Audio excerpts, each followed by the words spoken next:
Section 1. You will hear an agent calling from Farrelly Mutual about the recent homeowners insurance inquiry. First, you have some time to look at questions 1 to 6.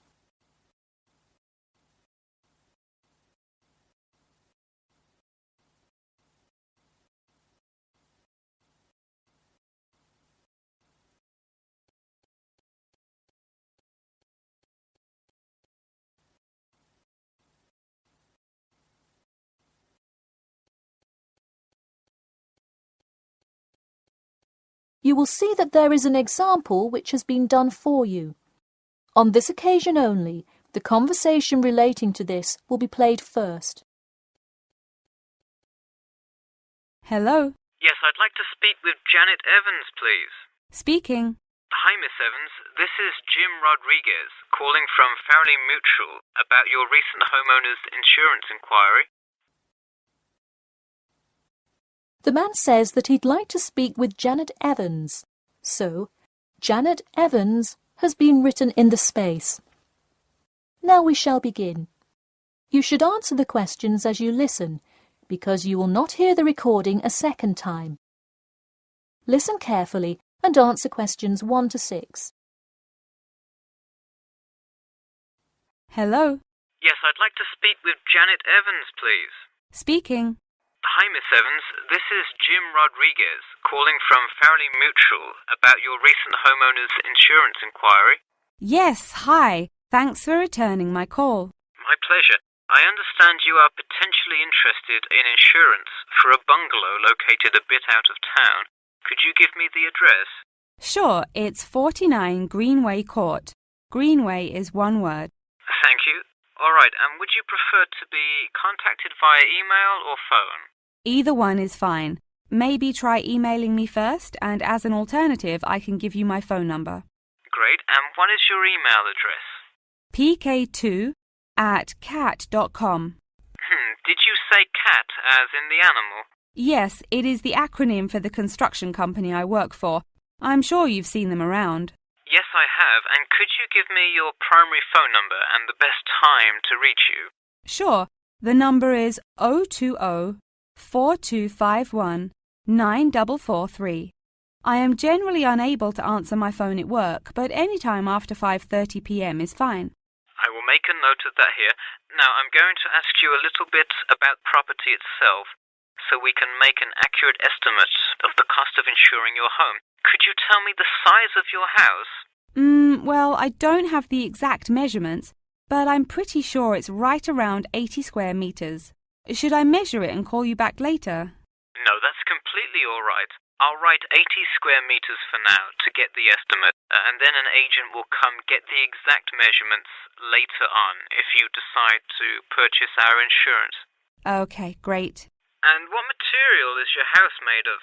For example, wood, brick, stucco? It's mainly brick. Great. That will give you a lower rate than most of the materials, since it is so strong. Wonderful. And do you have any sort of home security, Miss Evans? We don't have a fence or anything yet, but we have an alarm system that we use regularly. Good. Before you hear the rest of the conversation, you have some time to look at questions 7 to 10.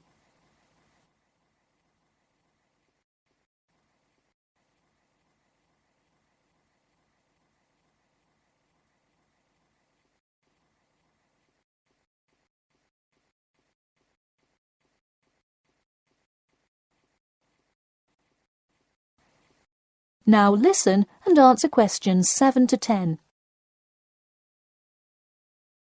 Now I'll go through a number of things we offer coverage for, and I'd like you to tell me which items you want your policy to cover. Okay. We'll start with the building itself first. Would you like us to cover incidental damage to the structure to your house? Absolutely. Splendid. And the contents inside your house? We usually cover all items with an appraised value of about £200. Would you like us to cover theft and damage beyond natural wear and tear? I will let you know that the second option here will come with a considerable increase in your rates. I think I'd just like the contents of the house to be covered against theft then. All right, and would you like any other insurance? Fire, flood, etc.? Yes, I definitely want flood coverage. It rains a lot here and the drainage system in the area is not the greatest. Okay, I am calculating your quotation now. It will just take a second. It looks like your annual insurance rate will be £148.30. Thanks, that seems somewhat reasonable. I would like to take some time to think about it. How long does it take to begin receiving coverage after signing up? It depends on the time of year. It can take anywhere from 2 to 6 weeks. I would say if you sign up by July the 1st, you could start your coverage by August the 1st. I see. Okay, thanks for your help. Should I call you back at this number when I have made my decision? Yes, please. And so that we can look up your account faster, I'll give you a reference number that you should provide when calling. Ready? Yep. It's TR278Q. Got it. Thanks. Thank you, and have a nice day. That is the end of section 1. You now have half a minute to check your answers.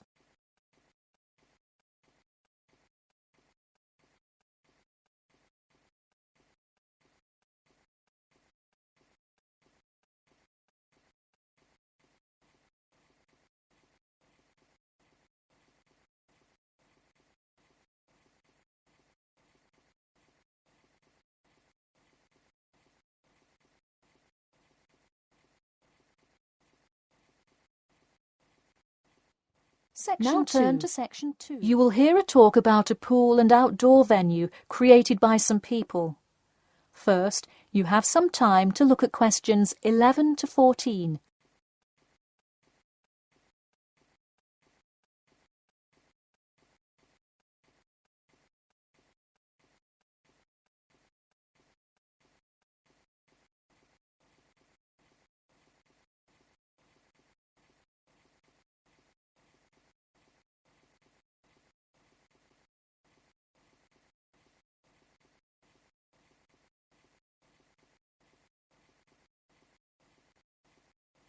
Now, listen carefully and answer questions 11 to 14. Hey, if you're just joining us on WKPX The Sound, welcome. We're here in the studio with Matt and Cam in the morning, and this morning we're talking about keeping the kids occupied on summer vacation. Folks, there's a new kid in town in the world of summer fun. Get ready for the Pool of the People, a pool and outdoor venue created by, that's right, the people. Scheduled to open in November, the ideas for everything from the design of the pool right down to the items sold in the snack bar have been decided upon by a sample of 1,050 members of the public. The public selected 2 top proposals from over a dozen created by renowned architect Ned Mosby, and the final design is truly something else. The pool is shaped like a fishbowl, sinking down into the ground. And there's, you guessed it, a real live fish tank in the center. It's certainly the center of attention in the Bridgewater area. Now, you are probably wondering how much an extravagance like this must cost, right? Well, have no fear. At just £15 for adults and £10 for kids, it's an affordable way to entertain the kids in those dog days of summer. The only problem now is the possibility that it will in fact become too popular. The pool is only so large, so swarms of people coming to enjoy it may cause quite a crowd in its first summer of opening.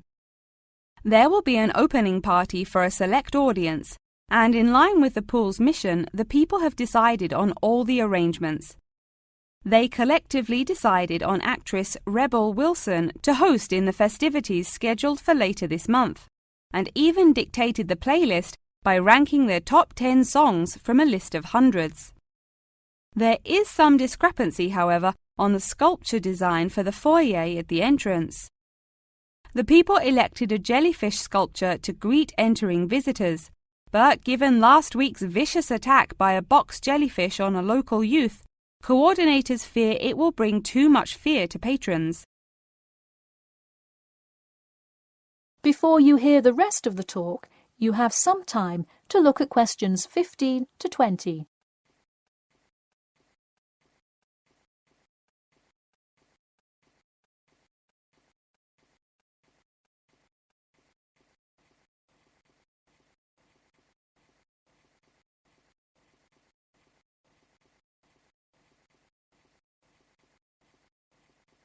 Now listen and answer questions 15 to 20. The theme of the clubhouse is set to be International Waters, with a different section representing each continent, designed by the legendary local artist Roberta Annuzzi. Representing Asia in the reception area will be a mosaic made up of prominent animals indigenous to the continent. A camel, a panda, and the Siberian white tiger, to name just a few. In the West Lounge, feel the cool, icy vibes of the Transantarctic Mountains of Antarctica. Makes you cold just thinking about it, doesn't it?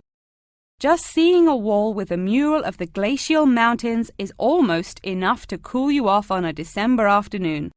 Almost. Why not make the trip to the pool a social studies lesson at the same time? The theme in the ladies' lounge room for Africa may not be what you expected. A safari? Drum music? The Nile River? No. Did you know that Africa was home to the first jewelry? I sure didn't. By contrast, as you may expect, North America's theme for the card room is as modern, even futuristic as it gets.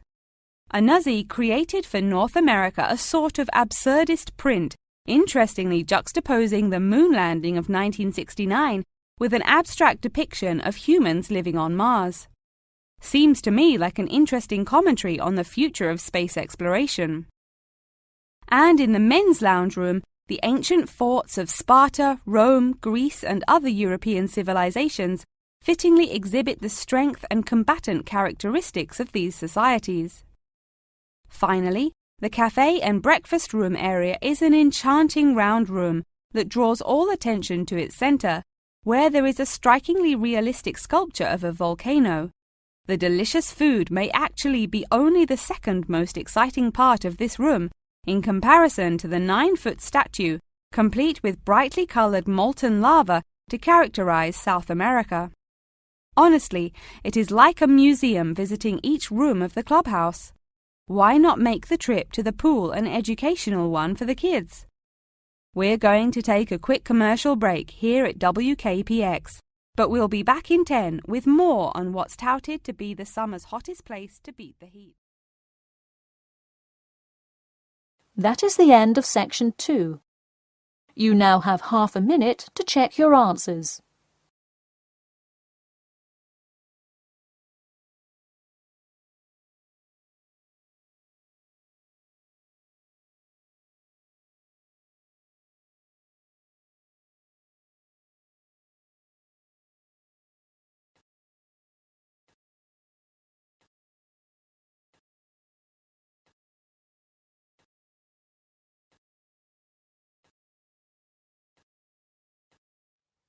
Section 3. Now turn to section 3. You will hear two students called Jimmy and Kathy talking to their tutor about the current research paper. First, you have some time to look at questions 21 to 25.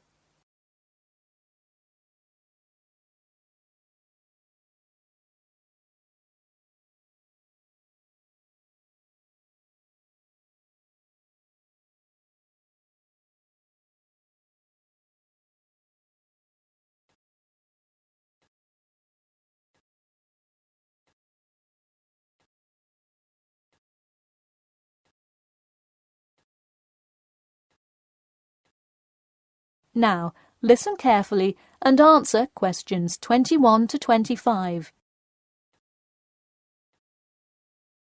Before we start, Jimmy and Kathy, thanks for coming in today to talk about your current research paper. Well, I will also give you some suggestions for your future presentation later. That's great. OK, I've read the introductory chapter, and so far I like where you're going with your research, you two. Thanks. What did you think of the procedure section? I haven't got there yet. I'll get to that and the results and discussion section in a bit. Oh, if you haven't read the rest, are you just saying you like the introduction? No, the layout is really well done. You have each section clearly marked and have the header and footer perfectly formatted, and your title page is right on the money. A lot of students have trouble with that one.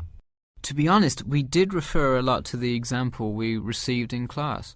That's good to do for spacing and layout, as long as you're not also copying the information. The background information is a little sparse, though. You may want to add to it. You think so? I was more worried about whether I had enough data. You definitely need more background information. I would think about finding some more online articles or doing more research in the campus library. That's a good idea. We can go tomorrow. I find it too tough finding the subject matter in the online journal database. I also like being able to flip through the physical journal, as opposed to trying to scroll down on a computer. Me too. Oh, I almost forgot. I've included all of my citations in the abstract, but could you help me with the bibliography? I should be using a bibliography, right? Not an appendix. Sure, I can help with that. Yes, for this type of scientific research paper, list all sources that you cite in the body of your paper in a bibliography. Go to the website I gave you last time to see the exact way to list each source. Okay, thanks. I'll do that. We still have a lot of things to fix up. Yeah, but there's a lot of good stuff here to work with. So enough about the paper. How is the presentation going? Well, it's all right. I'm going to go try out the new presentation software while Jimmy's working on the bibliography. Yeah, we are hoping to make an animation of an actual pump, but still have a lot to learn about how to do that. Before you hear the rest of the talk, you have some time to look at questions 26 to 30.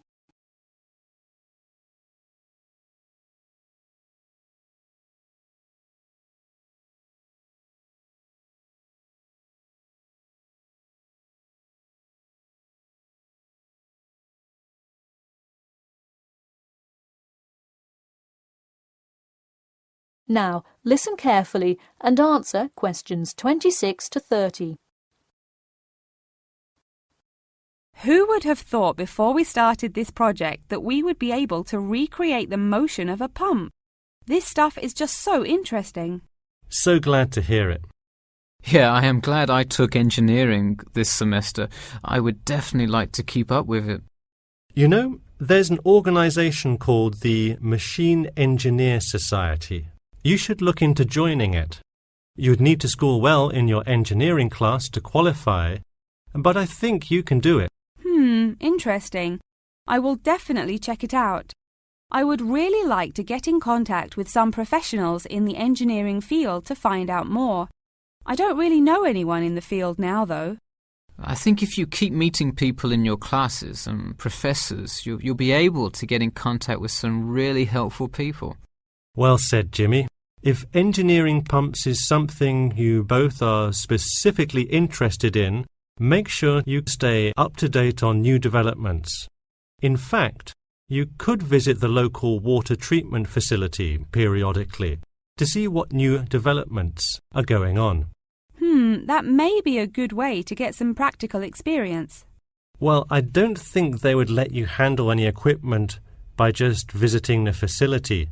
If you really want to get your hands dirty, so to speak, I would recommend instead seeking a summer internship. Wow, you have so many helpful suggestions for getting a leg up. Now, if only you could tell me how to get my work published. Wouldn't that be nice? Well, honestly, all you really need to do is, once you have a dissertation, present it. Present it often and to many audiences, and once you get feedback, adjust it. You'll get published one day. Wow, this meeting has been truly inspiring. Thanks for your help. That is the end of section 3. You now have half a minute to check your answers.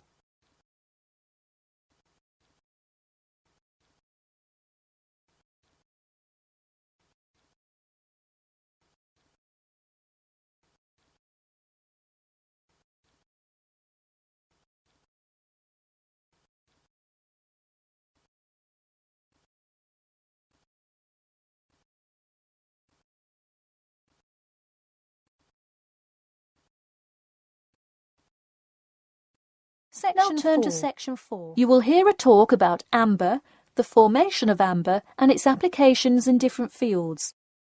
First, you have some time to look at questions 31 to 40.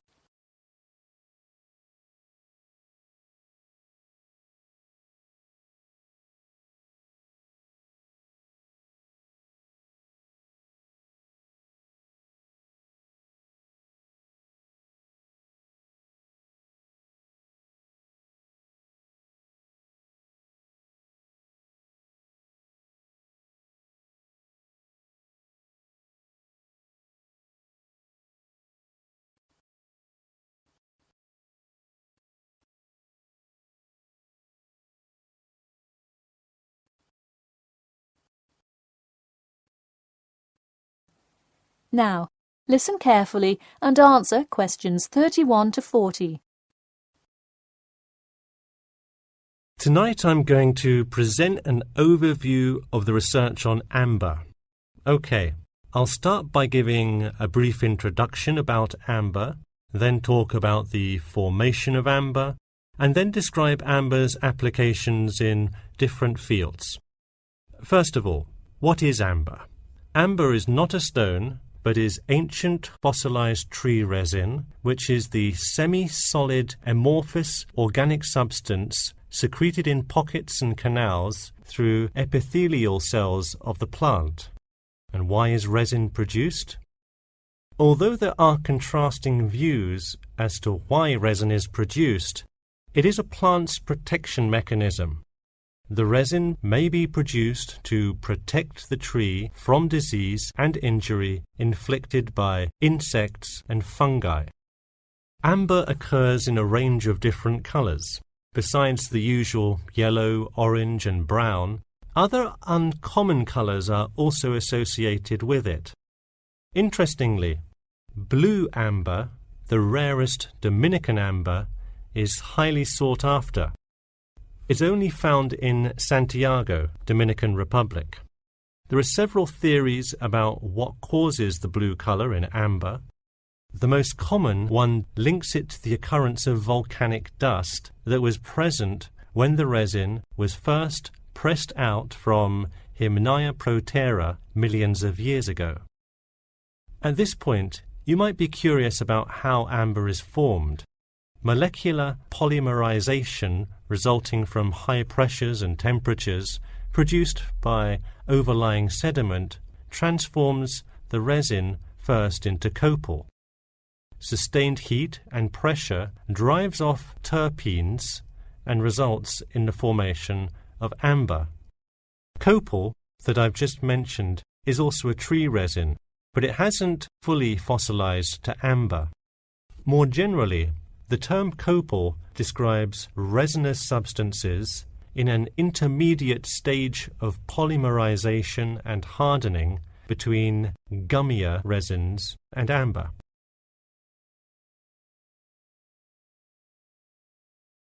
So where can we find amber? It can be found on seashores. The main producer worldwide is Russia. In fact, about 90% of the world's available amber is located in the Kaliningrad region of Russia, which is located on the Baltic.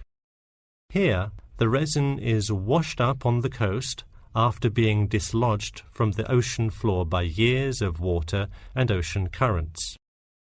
However, exposure to sunlight, rain, and temperate extremes tends to disintegrate resin. This also indicates that amber is not really an ideal fossil preservative for most uses. We've already learned that amber is made of tree resin.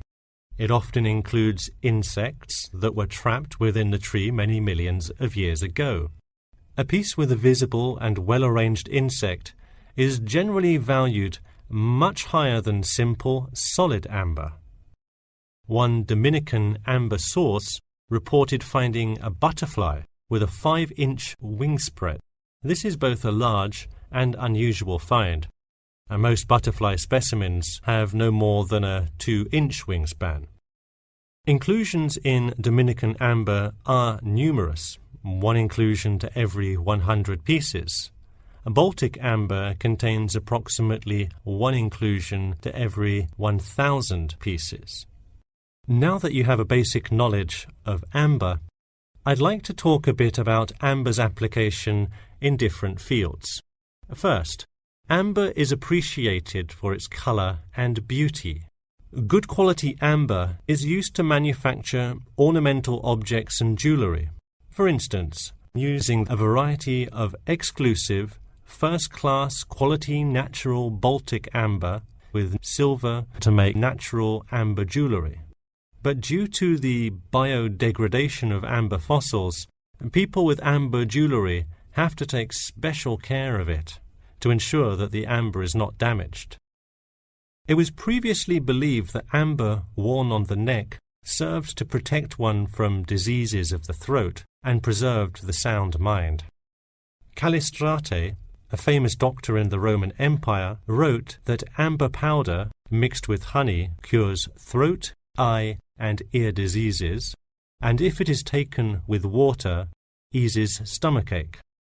While the mystery around that use of amber has not been cleared, one thing is sure: it will help effectively to defeat small malaises.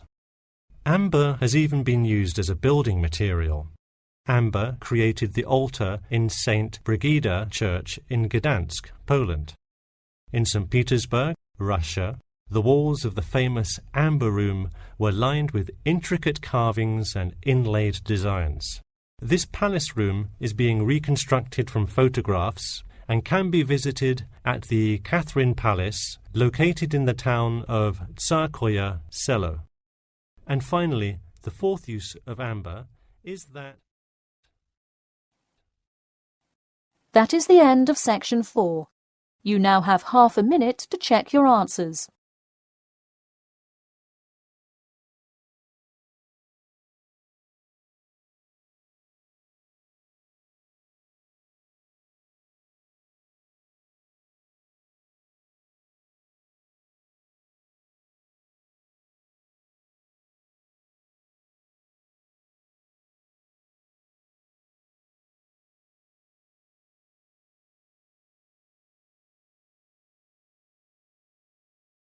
That is the end of the listening test. End of the listening test. End of the listening test. End of the listening